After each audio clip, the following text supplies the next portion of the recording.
नमस्ते बच्चों। अब हम शुरू करेंगे अपनी व्याकरण की बुक। ठीक है ना? हिंदी व्याकरण। ठीक है, हिंदी व्याकरण में हम करेंगे पाठ 4। इसका नाम है शब्द और वाक्य। ठीक है, इसमें देखिए लिखा हुआ है वर्ड एंड सेंटेंस, शब्द और वाक्य। ठीक है, इसमें देखो दो या दो से अधिक वर्णों के मेल को शब्द कहते हैं जो सार्थक हो। सार्थक मतलब सही हो। अधोलिखित शब्दों का अपना एक निश्चित अर्थ है। ठीक है, नीचे दिए गए शब्द के एक अपना निश्चित सही अर्थ है। ठीक है, इसमें देखो चित्र दिए बने हुए हैं, शेर, मोर, नदी, पाठशाला, विद्यार्थी और बादल। ठीक है, इसमें देखो नीचे है शब्दों में वर्ण। शब्दों में वर्ण, ये देखो यहाँ शब्द दिए बगीचा, घोड़ा और लड़की, और इसको क्या कर दिया है, वर्ण अलग अलग कर दिए हैं इसको। ठीक है ना? बगीचा। ठीक है ना? इसमें ब अ का स्वर आ गया, ग यहाँ पे बड़ी ई की मात्रा लगी, च और आ। ठीक है, इसी तरीके से ये है। नीचे घोड़ा और लड़की। शब्दों का प्रयोग जब वाक्य में किया जाता है तभी शब्द पद का रूप ले लेता है। जैसे विनोद घर जाता है, यहाँ 4 शब्द हैं, ये चारों पद हैं। ठीक है, नीचे दिया गया है देखो शब्दों का वर्गीकरण अलग किया गया है। ठीक है ना? शब्दों को नंबर 1 पर अर्थ के आधार पर क्या आएगा, इसमें क सार्थक, ख निरर्थक, सही और गलत। 2 पर उत्पत्ति के आधार पर तत्सम, तद्भव, देशज और विदेशी। ठीक है, रचना के आधार पर क्या है, रूढ़, यौगिक और योग रूढ़, और प्रयोग के आधार पर विकारी और अविकारी।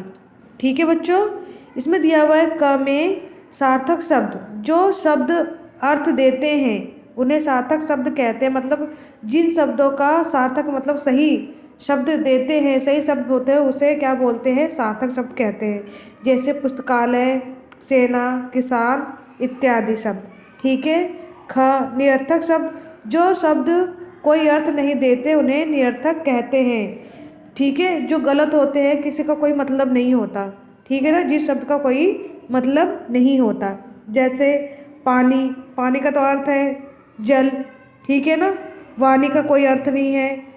चाय का पता है आपको अर्थ क्या है, वाय का कोई मतलब नहीं है। माटी का मतलब मिट्टी, साटे का कुछ अर्थ नहीं है। तो ये सब गलत शब्द हैं। यहाँ पर वाणी, वाय, साटी निरर्थक शब्द है, मतलब गलत शब्द हैं।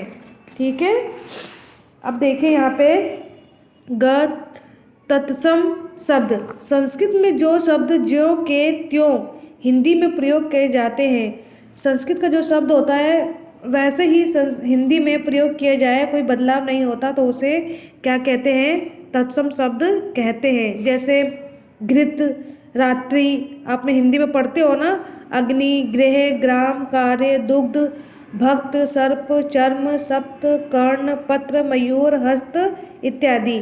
ये सब क्या है, संस्कृत के शब्द है। और संस्कृत के जो शब्द है हिंदी में उसी तरीके से प्रयोग हो रहे हैं, तो ये शब्द क्या है, तत्सम। ठीक है ना?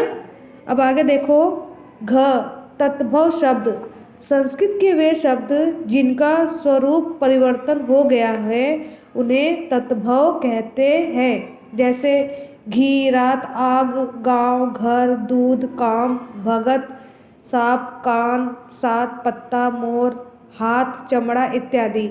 इसका मतलब ये है कि जो संस्कृत के शब्द में ऊपर जो संस्कृत के शब्द है उसमें बदलाव किया गया है, तो वह क्या कहलाएंगे, तद्भव। जैसे घृत का यहाँ पे घी, रात्रि का रात, अग्नि का आग, गृह का गांव, ग्राम का घर, कार्य का काम, दुग्ध का दूध, भक्त का भगत, सर्प का सांप, चर्म का कान, सप्त चर्म का कान, सप्त का सात, कर्ण का पत्ता, पत्र का मोर, और ये मयूर का, और कर्ण का ये पत्र का पत्ता, मयूर का मोर, हस्त का हाथ। ठीक है, और चर्म का यहाँ पे है चमड़ा। ठीक है बच्चों, ये शब्द यहाँ पे बदल गए हैं, तो ये क्या हो गए, ये तद्भव। ठीक है, अब आगे देखिए ड़ देशज शब्द। वे शब्द जो देश की विभिन्न बोलियों व क्षेत्रों से हिंदी भाषा में प्रचलित हो गए हैं, जैसे लोटा, झाड़ू, पगड़ी, खिड़की, लथपथ इत्यादि। ये वह शब्द है जो विभिन्न बोलियों और क्षेत्रों से हिंदी भाषा में, जो क्षेत्र से और बोलियों से हिंदी भाषा में प्रयोग किए जा रहे हैं, उसे क्या बोलते हैं? देशज शब्द। ठीक है। विदेशी शब्द कौन से? वे शब्द जो दूसरे देश की भाषाओं से हिंदी भाषा में प्रचलित हो गए हैं। जो दूसरे देश के भाषाएं थे वो हिंदी भाषा में आकर प्रचलित हो गए हैं, तो उन्हें विदेशी शब्द कहते हैं। जैसे कमर, बाजार, दुकान, ये कौन से शब्द है? फारसी। ठीक है। कागज़, कानून, खराब, अरबी। स्कूल, कमेटी, बोर्ड, अंग्रेजी। ठीक है, ये शब्द आपको पता लग गए। उसके बाद संकर शब्द कौन से हैं? विभिन्न भाषाओं के मेल से बने शब्द, जैसे रेलगाड़ी, रेल अंग्रेजी, गाड़ी हिंदी है। ठीक है। सजा प्राप्त, सजा फारसी है, प्राप्त कौन सी भाषा है? संस्कृत। टिकट, घर, टिकट अंग्रेजी है और घर हिंदी है। ठीक है बच्चों, ये आपको समझ में आ गया होगा। देखिए, रूढ़ शब्द जो अन्य शब्दों के योग से बने हो तथा अलग करने पर इनका कोई अर्थ नहीं रह जाता, जैसे सूर्य, कुर्सी, फूल, घर, नदी, पानी, आग इत्यादि। ये वे शब्द हैं जो अलग करने पर भी इनका कोई अर्थ नहीं रह जाता। वो कौन से शब्द होते हैं? रूढ़ शब्द होते हैं। ठीक है। यौगिक शब्द दो या दो से अधिक शब्दों के योग से बनते हैं। दोनों का अर्थ अलग अलग भी होता है, जैसे विद्या जमा आलय, विद्यालय। विश्राम जमा आलय, विश्रामालय। देव जमा आलय, देवालय। ठीक है। इन शब्दों का अलग अलग करके एक योग बना दिया है। ठीक है, तो ये कौन से शब्द हो गए? यौगिक शब्द। योग रूढ़ शब्द दो या दो से अधिक शब्दों के योग से बनते हैं तथा विशेष अर्थ प्रकट करते हैं, जैसे हिम जमा आलय, हिमालय, हिम का घर। चिड़िया जमा घर, चिड़ियाघर, चिड़िया का घर। जल जमा जलज, जल में उत्पन्न। ठीक है। विकारी शब्द इन शब्दों में लिंग, वचन, काल आदि के आधार पर परिवर्तन हो जाता है। इनके 4 प्रकार होते हैं। कौन कौन से? संज्ञा, सर्वनाम, क्रिया और विशेषण। ठीक है। तो देखिए यहाँ पे अविकारी, इन शब्दों में लिंग, वचन, काल आदि के आधार पर कोई परिवर्तन नहीं आता। इनके 4 प्रकार होते हैं। कौन कौन से होते हैं? क्रिया विशेषण, समुच्चय बोधक, संबंध बोधक और विस्मयादि बोधक। ठीक है। एक से अधिक पद मिलकर वाक्य का निर्माण करते हैं।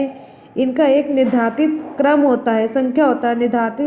निर्धारित क्रम में पदों के आने से एक सार्थक भाव उत्पन्न होता है, क्या वाक्य कहलाता है।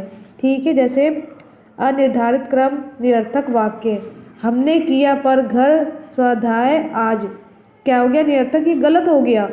निर्धारित क्रम क्या है? इसके जो सही जो इसका वाक्य है, जो इसमें कैसे आएगा?